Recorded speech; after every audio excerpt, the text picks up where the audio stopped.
जी अस्सलाम वालेकुम। मेरा नाम डॉक्टर नाइला है। मैं कंसल्टेंट गायनेकोलॉजिस्ट और इनफर्टिलिटी स्पेशलिस्ट हूँ और इसके अलावा मैं लैप्रोस्कोपिक सर्जरीज़ करती हूँ। मैं फ़ेलो हूँ college of physician and surgeons Pakistan की। इसके अलावा मैं मेंबर हूँ सोसाइटी ऑफ गायनी-ऑप्स की और इसके अलावा मेरे पास फ़ॉरेन डिप्लोमाज हैं लैप्रोस्कोपी के।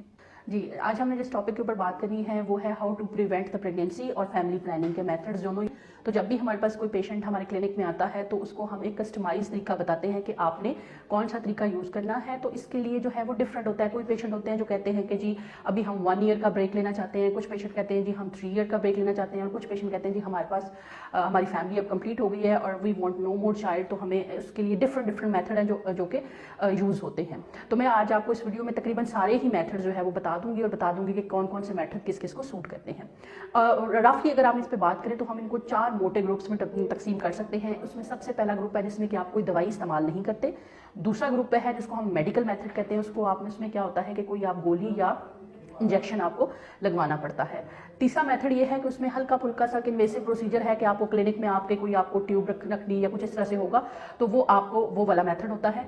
और तीसरा होता है जिसके अंदर हम क्या करते हैं परमानेंटली जो है वो सर्जरी के जरिए से बच्चे बंद कर देते हैं। ये मोस्टली परमानेंट होता है और इसके रिवर्सल के चांसेस काफ़ी कम होते हैं।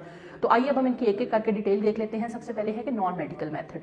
नॉन मेडिकल मेथड में जो सबसे ज़्यादातर 3 चीज़ें हैं जो नॉन मेडिकल मैसेज आ जाती हैं। उसमें ये होता है कि आप फर्टिलिटी विंडो का अगर आपको पता है तो आप फर्टिलिटी विंडोज के अंदर जो है वो इंटरकोर्स ना करें।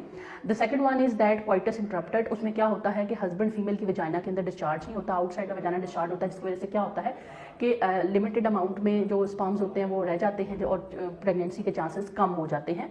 और इसी तरह से जो है वो कॉन्डम्स का भी एक तरीका होता है जिसमें क्या होता है फीमेल या मेल कॉन्डम यूज़ होता है और उसमें क्या होता है कि स्पर्म्स जो होते हैं वो एग तक नहीं जा पाते। ये तीनों मेथड जो हैं वो नेचुरल मेथड कहलाते हैं, लेकिन इनके अंदर जो है वो 5 to 10% चांस उस सूरत में है अगर आप इसको प्रॉपरली यूज़ ना करें, क्योंकि इनके हर एक के जो है वो कुछ प्रॉपर यूज़ करने के जो है वो हैं। फॉर एग्जांपल अगर मैं फर्टिलिटी विंडो की बात करती हूँ तो अगर आपने जी 8th day of menstrual cycle पे अगर आपने इंटरकोर्स किया तो हो सकता है इस दफ़ा ओव्यूलेशन जल्दी हो जाए, क्योंकि बहुत कम है चांसेस है लेकिन चांस है।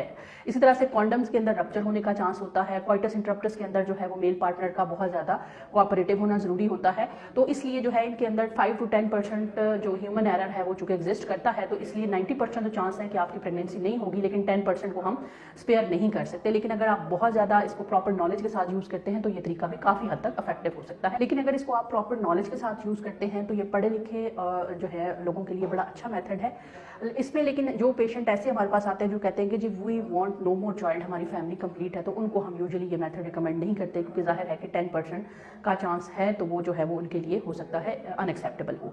इसी तरह से दूसरा तरीका क्या है कि कुछ अद्वियात का इस्तेमाल होता है जिसमें कि आपको डेली बेसिस पे एक गोली खानी पड़ती है और उसमें हम पेशेंट को कहते हैं कि आपने जो मेडिसिन का टाइम है वो फिक्स रखना है। अगर आपका मेडिसिन का टाइम फिक्स नहीं होगा तो आपके अंडे बनना ट्रिगर हो सकते हैं और वो रप्चर भी हो सकते हैं।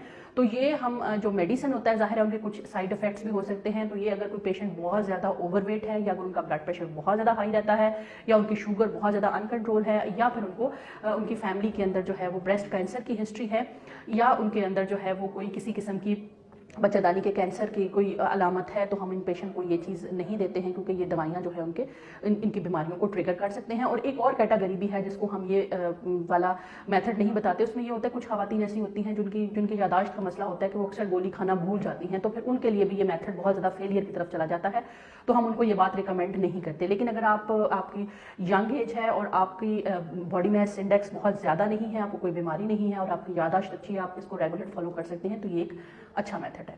इसके अलावा दूसरा मेथड क्या होता है, उसमें क्या होता है कि यही हार्मोन जो है वो हम आपकी बॉडी में इंजेक्ट कर देते हैं। ये 3-3 महीने के इंटरवल का भी एक इंजेक्शन होता है और मंथली बेसिस पे भी आपको इंजेक्शन लग सकता है। और ये इंजेक्शन होता क्या है कि ये भी आपके अंडों के मैच्योर होने के प्रोसेस को रोक देता है और आपके जो फर्टिलाइजेशन होती है उसको रोक देता है। तो इसी तरह से क्या होता है कि आपकी जो फैमिली है उसमें गैप आ जाता है। और ये लेकिन ये है कि इसमें ये होता है कि मंथली बेसिस पे आपको ये इंजेक्शन या 3 मंथली बेसिस पे आपको ये इंजेक्शन लगवाना पड़ता है, ठीक है। उसके बाद हम बात करते हैं एक और मेथड की जिसको हम अपनी ज़ुबान में कहते हैं मिनिमली इन्वेसिव। उसमें होता क्या है कि हम आपको अपने ओपीडी में बुला के आपका छोटा सा कोई प्रोसीजर या कट कर सकते हैं, लगा के आपको दवाई आपके अंदर रख सकते हैं और वो आप उसी डे में आप घर जा सकते हैं। लेकिन उससे पेशेंट थोड़ा सा खौफजदा होते हैं। वो मेथड कौन से हैं, उनमें एक मेथड होता है इम्प्लांट मेथड। इम्प्लांट मेथड में क्या होता है कि इम्प्लानॉन